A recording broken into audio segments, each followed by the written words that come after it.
Yosh, voici le deuxième best-of de notre format Minute Manga diffusé sur Twitter et Instagram. D'ailleurs, n'hésitez pas à nous suivre sur ces derniers. Allez, bon visionnage.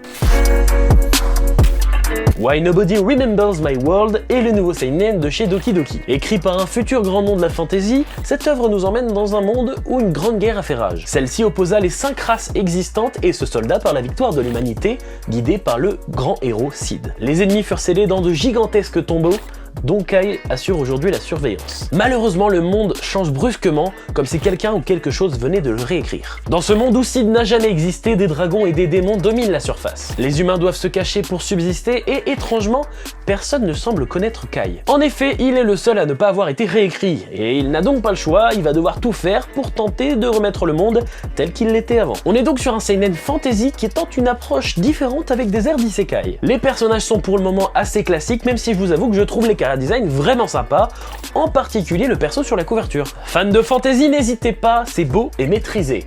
Par contre, ce tome 1 va vite, très vite, et oui, on s'ennuie pas, mais on en veut plus.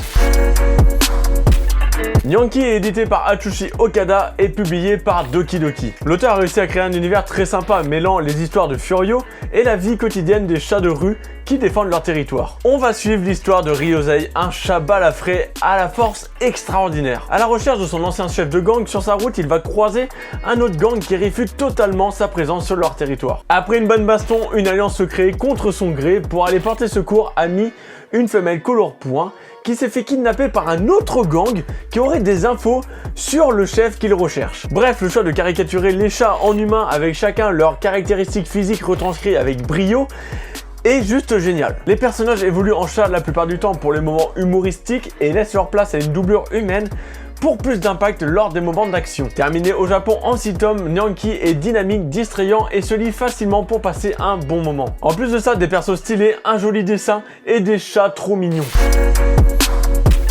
The Quintessential Quintuplé a fait beaucoup parler de lui lors de sa sortie au Japon. Les 2 premiers tomes sont arrivés en France grâce à Pika en février et nous racontent l'histoire de Futaro, un lycéen brillant mais fauché qui décroche un petit boulot de rêve, professeur particulier pour une famille fortunée. Évidemment, c'était trop beau parce qu'il ne va pas devoir s'occuper d'un élève, mais de 5 sœurs. Les fameuses quintuplées. Entre révisions compliquées, nous découvrons donc les 5 sœurs Nakano, avec chacune leur personnalité bien à elles. Et Futaro va devoir apprendre à connaître chacune d'entre elles s'il souhaite toucher son cachet. Bien plus qu'un manga sur les études, The Quintessential Quintuplé est avant tout une comédie romantique. D'ailleurs, on s'en aperçoit dès la première page puisque le manga nous tease un événement majeur, le mariage de Futaro avec l'une des 5 sœurs. Ce qui rajoute de l'enjeu mais surtout un maximum de suspense. En tout cas, vu à quel point il a fait parler de lui, vous pouvez vous attendre à ce que ce manga soit très addictif.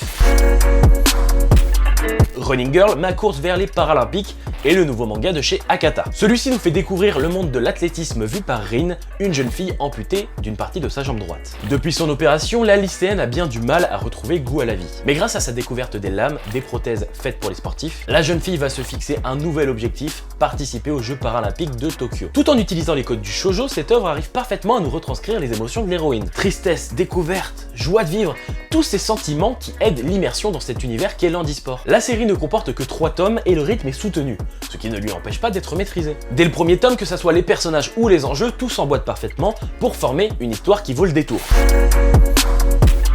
Après l'excellent Magi, Otaka Shinobu revient avec Orient Samurai Quest. Toujours avec son style de dessin bien à lui, l'auteur nous emmène dans un Japon féodal gouverné par les Oni, d'horribles démons pourtant vénérés comme des dieux par le peuple, qui ignorent tout de leur nature maléfique. La vérité, seuls les Bushi, de valeureux guerriers, la connaissent. Mais ces combattants sont traités de parias et condamnés à vivre dans la honte. Et c'est donc dans ce monde que nous suivons Musashi dans sa quête pour mettre fin à cette tyrannie déguisée. Loin du protagoniste de Magi, le héros de ce titre semble beaucoup plus classique. Ce premier tome est bien rythmé et prend son temps pour poser les bases de son univers. Celui-ci est d'ailleurs bien mystérieux et on a hâte de voir ce qu'il nous réserve. Non, parce qu'il va falloir m'expliquer pourquoi on voit une moto au 15e siècle. Premier manga d'horreur pour ma part, Shibuya Elle nous emmène à Shibuya. Mais quelle surprise! Hajime a toujours voulu que quelque chose bouscule sa vie de lycéen. Étant lui-même cinéaste amateur, c'est le genre de rebondissement qu'il souhaite voir dans ses films. Mais je suis pas sûr qu'il ait pensé à ça. 14h50, Shibuya. Une horde de poissons géants se déverse dans le quartier. Et c'est pas des effets spéciaux. Des poissons géants qui flottent dans les airs, qui parlent, et affamés de chair humaine, ils sont clairement dans la merde. Suivez donc les aventures d'Hajime et ses compagnons dont le but est de survivre. C'est un bon plan. Honorer ses principes quitte à se mettre en danger, ou penser à soi-même avant les autres. C'est le genre de choix que va devoir faire Hajime s'il souhaite survivre. N'ayez pas peur de ce titre, Shibuya Elle est une bonne porte d'entrée pour ce genre.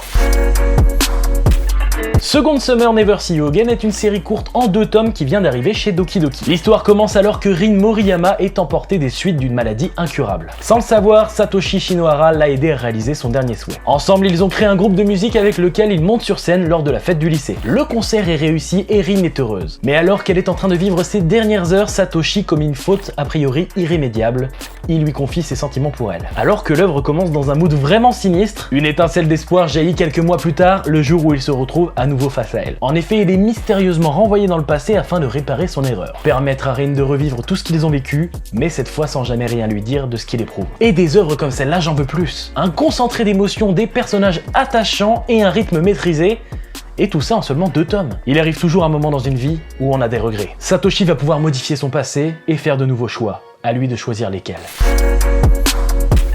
Wandering Souls est un manga français en 2 tomes ainsi que la nouvelle création originale des éditions H2T. Celle-ci nous raconte l'histoire de Aiten, une jeune orpheline vivant dans un village de chasseurs au cœur des montagnes. Elle mène une vie paisible mais solitaire à cause d'une capacité qui ne met pas vraiment à l'aise, celle de pouvoir communiquer avec des cadavres d'animaux. Et effectivement, ça donne pas très envie de la fréquenter. Un jour, la jeune fille fait une chute mortelle du haut d'une falaise. Et contre toute attente, elle survit et même plus que ça, elle se régénère. Malheureusement, toute la scène se déroule sous les yeux des villageois, qui, terrorisés, décident de la bannir. Rejeté définitivement, ce jour marquera le début d'une incroyable aventure à travers les terres des dieux oubliés, les Shagai. Dans ce tome 1, l'ambiance qu'a su établir Zelian est si intrigante et mystérieuse qu'on ne demande qu'à en savoir plus sur l'univers. Les dessins sont travaillés et fluides et l'auteur a su parfaitement retranscrire les émotions sur les visages de ses personnages. Pour ma part, j'ai été très surpris en lisant ce tome et je suis convaincu qu'il ne vous laissera pas indifférent.